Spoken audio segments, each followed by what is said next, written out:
As Sarah tearfully prepared to say goodbye to her beloved cat, Whiskers, she was taken aback when he unexpectedly wrapped his furry paws around her neck for one last lingering hug. The vet, witnessing this emotional farewell, hesitated before administering the final injection. A moment later, the vet uttered words that sent shockwaves through the room, leaving Sarah in stunned disbelief. Nobody had expected to hear this at this stage of the procedure. "We're making a mistake." Both the assistant and Sarah herself were caught completely off guard by those words from the vet. What did he mean? Was he actually talking about putting down Whiskers? Welcome to Wonderbot Animals. They had been preparing for the moment for nearly a week now. What had changed? Sarah asked the vet for clarification, and he confirmed that he was indeed saying that it would be a mistake to put Whiskers down. And naturally, Sarah pressed him for why he suddenly changed his mind. Whiskers was an old cat and was seemingly getting weaker by the week at this point. He had hip and teeth problems and even started to develop a tumor which might or might not be aggressive. Everybody felt like Whiskers' time had come. Of course, it was a difficult decision for Sarah, as Whiskers was the only living thing really by her side at the moment. But she still did not want to keep him in the world for any longer than was comfortable for him. That would just be selfish. But no matter what she said, the vet was clearly not going to change his mind. The hug with Whiskers. Sarah looked her cat in the eyes. The animal had, of course, no idea what was happening. Or had he felt that something was set to happen, that his end might have been near? The hug that she had just gotten from the animal was a moment, unlike anything she had shared with her pet.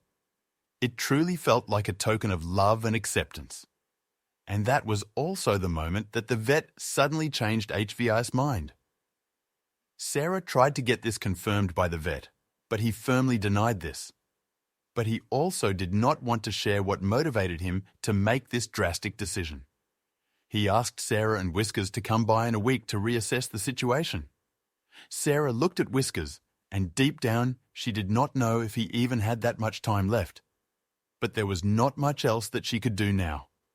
She was not going to go against the words of the vet. For now, there was seemingly nothing else Sarah could do but take her cat home.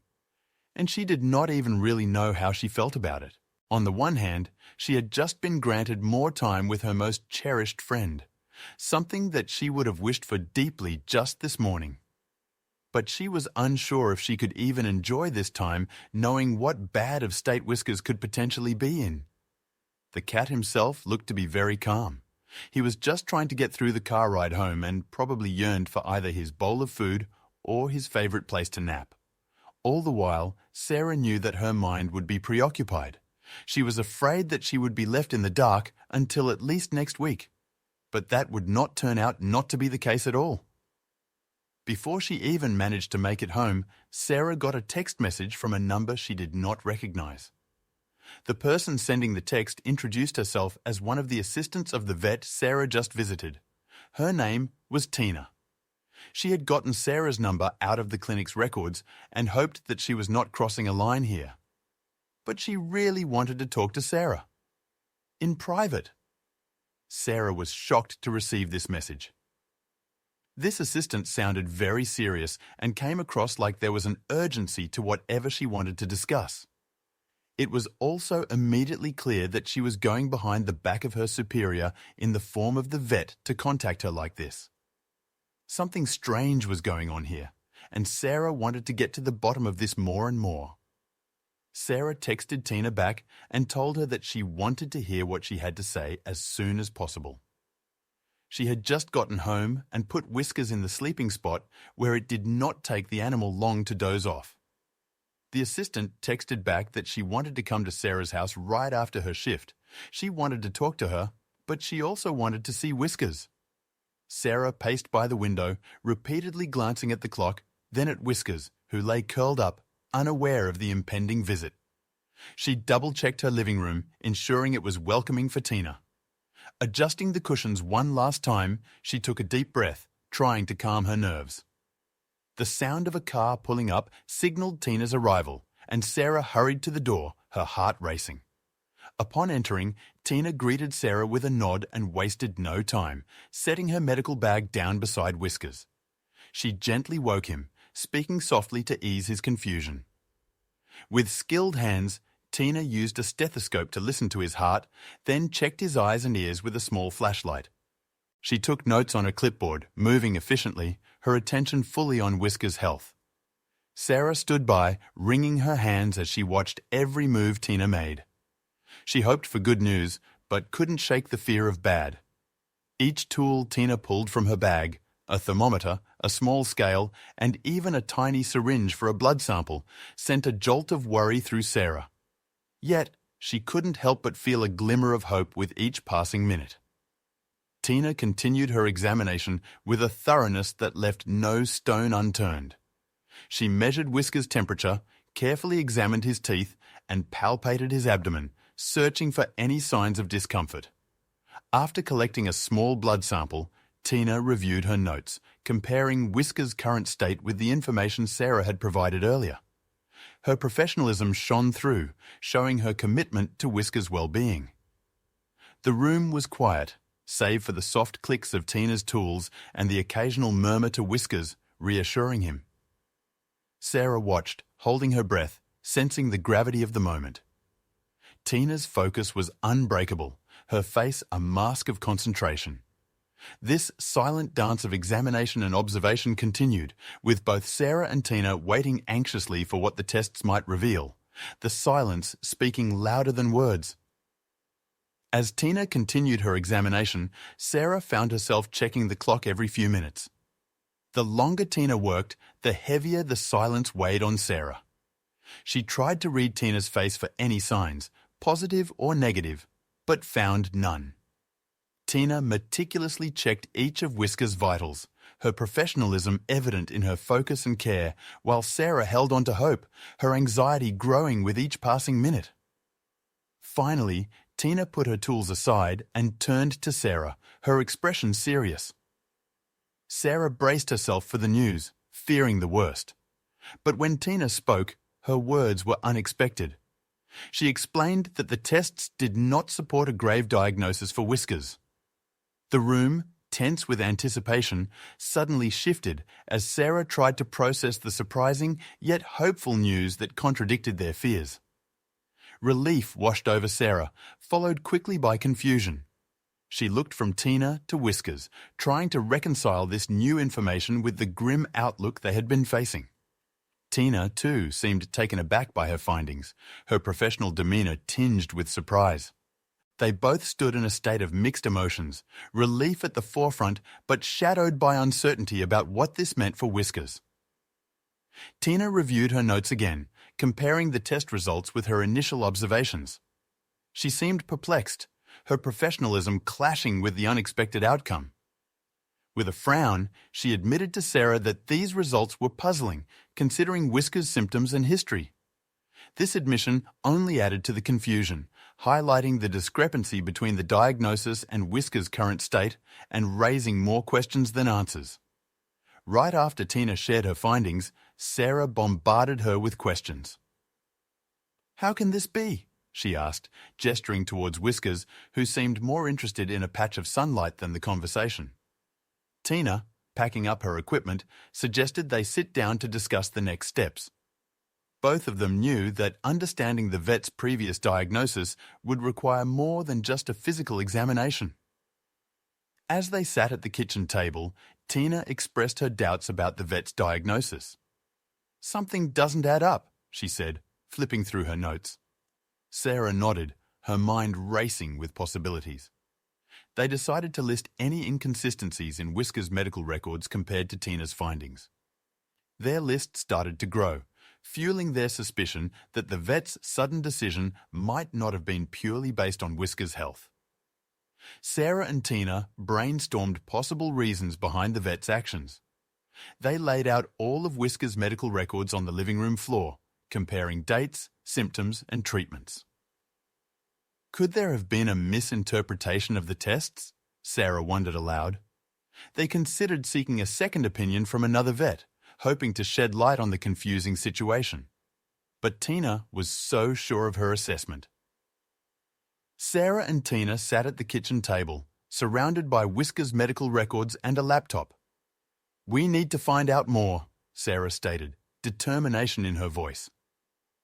Tina nodded, pulling up a digital notebook to start organising their findings. They listed potential sources of information: veterinary records, online forums, and local pet owners. The decision was firm. They would dig deeper into the vet's practices, seeking transparency for Whisker's sake. Together, they brainstormed a detailed plan. Sarah suggested, "Let's reach out to other pet owners who've been to the vet." Tina agreed, recommending they also check online reviews for any similar experiences. They divided the tasks. Sarah would handle online research and contact pet owners through social media, while Tina would look into medical discrepancies and ethical standards. Their strategy was clear: gather as much information as possible to build a comprehensive case. Sarah opened a new document on her laptop to track their activities, assigning tasks based on their strengths. Tina, with her veterinary assistant background, took on the job of reviewing medical information for any signs of malpractice. Sarah, comfortable with technology and communication, decided to reach out to the community and gather testimonials. They set deadlines for each task, ensuring a steady pace towards uncovering the truth. Aware of the challenges ahead, Sarah and Tina discussed the potential risks of their investigation. "We might face pushback," Tina cautioned, "but it's about doing what's right." They agreed to proceed with caution, protecting their identities when necessary and securing all communication. Their commitment to Whiskers and to ethical treatment of animals fortified their resolve, ready to face whatever obstacles might come their way. To engage the community, Sarah drafted a message to share with local pet owner groups online, asking for anyone with experiences at the vet to come forward. Tina compiled a list of questions to ask, focusing on treatment outcomes and billing discrepancies. Their goal was to create a supportive network, offering a platform for others to share their stories, thus broadening the scope of their investigation into a collective effort for change. But while Sarah was trying to set up a community of support, Tina was delving deeper into the medical records at the computers at the clinic and suddenly stumbled upon a sealed note in Whisker's file. She glanced around the empty office, wrestling with the decision. Opening the file would breach privacy, but the potential to uncover the truth about Whisker's diagnosis was too significant to ignore. With a deep breath, Tina typed in the password, her resolve firming. As the file opened, Tina's eyes widened at the contents. The note contained clear instructions to fabricate illnesses for Whiskers. Make up illnesses and put them down ASAP. This directive, coming directly from the vet, was a blatant misuse of trust and professional ethics. Tina quickly took photos of the note with her phone, ensuring she had evidence. The gravity of the situation settled in. This was proof of deliberate deception. Reeling from the discovery, Tina shared the photos with Sarah. Both were appalled by the blatant instruction to harm innocent animals for gain. "We have to do something," Sarah insisted, her voice trembling with anger and shock. They knew the risks of going public with this information, but understood the necessity of their actions. Together, they began planning how to expose the vet's malpractices safely and effectively. Tina, feeling the weight of her discovery, reflected on her responsibility to the animals she cared for. She knew that violating the vet's privacy was a serious step, but the well-being of the pets, including Whiskers, was her top priority. Determined to prevent further harm, Tina committed to using the evidence she'd gathered to stop the vet's unethical practices, reinforcing her dedication to animal welfare above all else. Armed with undeniable proof, Sarah and Tina realized the importance of their next steps. They needed to confront the vet, but with strategy and caution. "We'll need legal advice," Sarah said, understanding the implications of their evidence. They decided to compile all their findings, including the note, vet records, and testimonials from other pet owners, preparing for a confrontation that could change everything. This discovery was not just a breakthrough, it was a call to action. Sarah and Tina huddled over the kitchen table, littered with notes and documents. They meticulously crafted a list of questions and points to address, ensuring they covered all aspects of their findings. Sarah practiced her questions aloud, seeking to maintain a calm demeanour, while Tina compiled evidence, organising it into a coherent timeline. They reviewed potential responses, preparing to counter any denial or diversion tactics the vet might employ. In the quiet moments of preparation, Sarah took a few deep breaths, steadying her nerves. Tina, sensing the emotional weight of the situation, placed a reassuring hand on Sarah's shoulder. They took a moment to acknowledge the emotional journey they had embarked upon, reaffirming their commitment to Whiskers and the truth. Their resolve was clear. They were ready to confront the vet, armed with facts and driven by a deep sense of justice. The duo plotted their approach, deciding to meet the vet in a neutral location to discuss their concerns. They outlined their conversation, starting with general inquiries before delving into the specifics of their evidence. Tina suggested recording the conversation for accuracy, a proposal Sarah agreed with, recognizing the importance of documenting the vet's responses. They strategized how to steer the conversation, ensuring they remained focused and effective. As they prepared, the bond between Sarah and Tina became ever more apparent. They shared a look of mutual respect and understanding, a silent acknowledgement of the journey they had undertaken together. Their partnership was fortified by a shared mission, and they knew that no matter the outcome, their united front was their greatest strength. This unity gave them the courage to face the challenges that lay ahead. Sarah reached out to her boyfriend, hoping for a supportive ear. She explained the situation in detail, emphasizing the evidence they had uncovered. However, his response was dismissive, advising her to drop the matter and trust the vet's expertise. Sarah ended the call, feeling a profound sense of isolation, her disappointment palpable. She turned to Tina, who was waiting with a supportive nod, ready to continue their mission together. As Sarah reflected on her boyfriend's lackluster response, Tina's unwavering support became even more evident.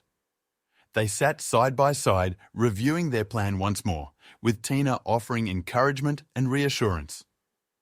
The stark difference in their reactions highlighted the complexity of personal relationships during a crisis.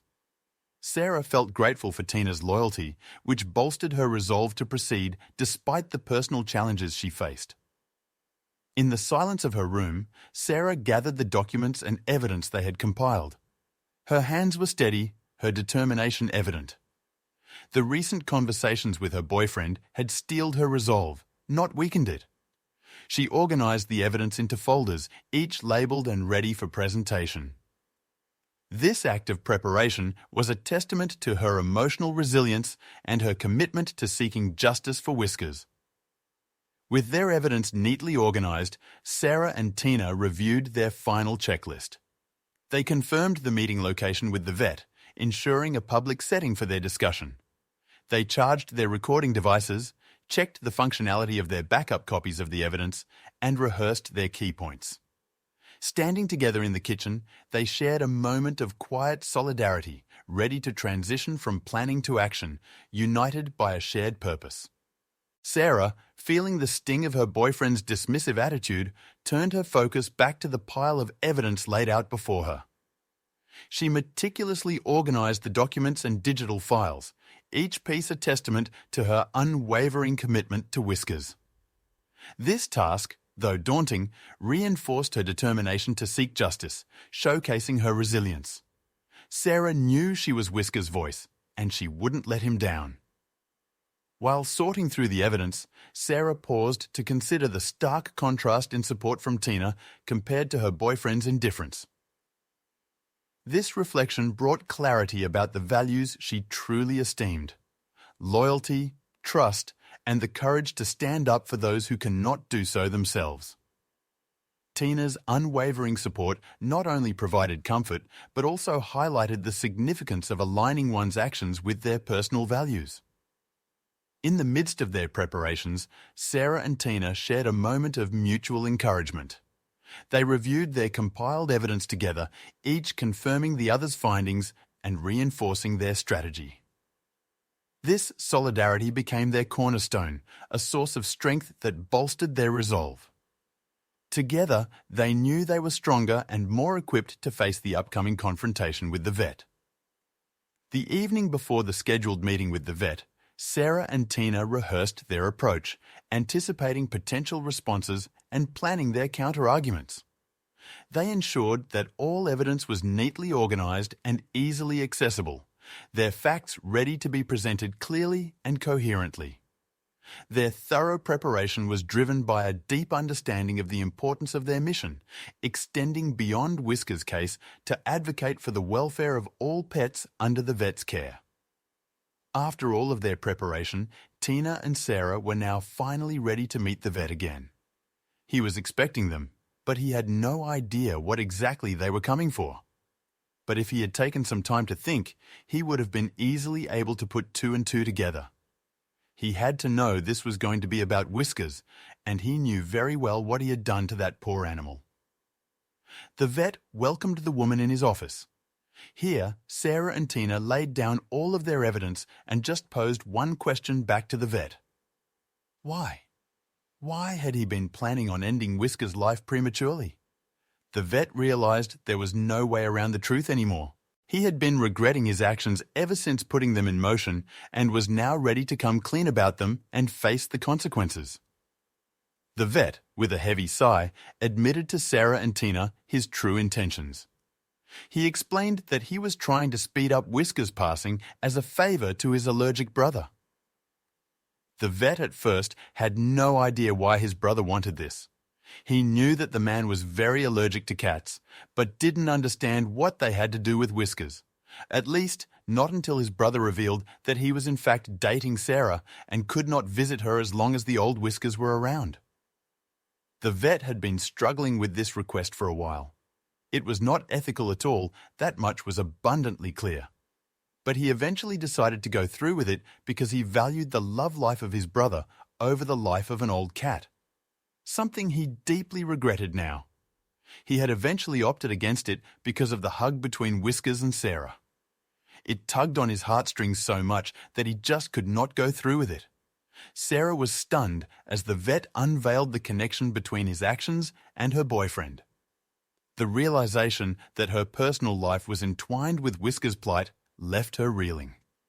The vet's admission shed light on how deeply personal motivations had compromised his professional ethics, leading him to make decisions that put Whiskers at risk. Sarah struggled to process the betrayal. The truth, heavy and hard, hit her with full force. She had trusted the vet with Whisker's life, and to learn of his deceit, especially linked to someone she cared about, was a bitter pill to swallow. Yet, amidst the turmoil, her resolve to stand up for Whiskers and seek justice only grew stronger. The air was tense as Sarah and Tina demanded accountability from the vet. They insisted on clear steps to rectify the harm done to Whiskers, emphasizing the need for transparency and ethical treatment going forward. The vet's acknowledgement of his wrongdoing marked a crucial step in addressing the malpractices and setting a precedent for responsibility. As the vet elaborated on his motives, Sarah and Tina gained a deeper understanding of the complex situation. Despite his regret, the vet's actions had put Whiskers in danger, driven by personal biases rather than medical necessity. This insight was pivotal for Sarah and Tina, highlighting the challenges they faced in navigating the murky waters of personal entanglements and professional ethics in their fight for justice. Tina gathered her belongings from her locker at the clinic, her movements deliberate. She had written her letter of resignation, citing her refusal to work in an environment that compromised ethical standards. Handing the letter to her supervisor, Tina's expression was resolute. She walked out of the clinic doors for the last time, her head held high, embodying the professional integrity she valued deeply. Sarah sat at her kitchen table, surrounded by paperwork and legal documents. She was on the phone with her lawyer, discussing the next steps in taking legal action against the clinic. They reviewed the evidence together, ensuring every detail was accounted for. Sarah's determination was evident in her tone, ready to pursue justice through the legal system, highlighting the severity of the clinic's misconduct. Sarah met with the vet's brother, her now ex-boyfriend, at a quiet cafe to have a final conversation. The meeting was brief. Sarah explained her decision to end their relationship, emphasizing the need to distance herself from the deceit that had come to light. They parted ways, marking a painful but necessary closure to this chapter of Sarah's life as she sought to move forward from the betrayal. Whiskers, unaware of the turmoil around him, lounged contentedly in his favorite spot by the window. Sarah watched him, a smile touching her lips despite the recent challenges. Whisker's steady presence and unassuming loyalty served as a constant reminder of why she had fought so hard. He was more than a pet. He was a symbol of resilience, inspiring Sarah to stand up for what was right. With the legal proceedings underway and her personal relationships re-evaluated, Sarah found a moment of peace.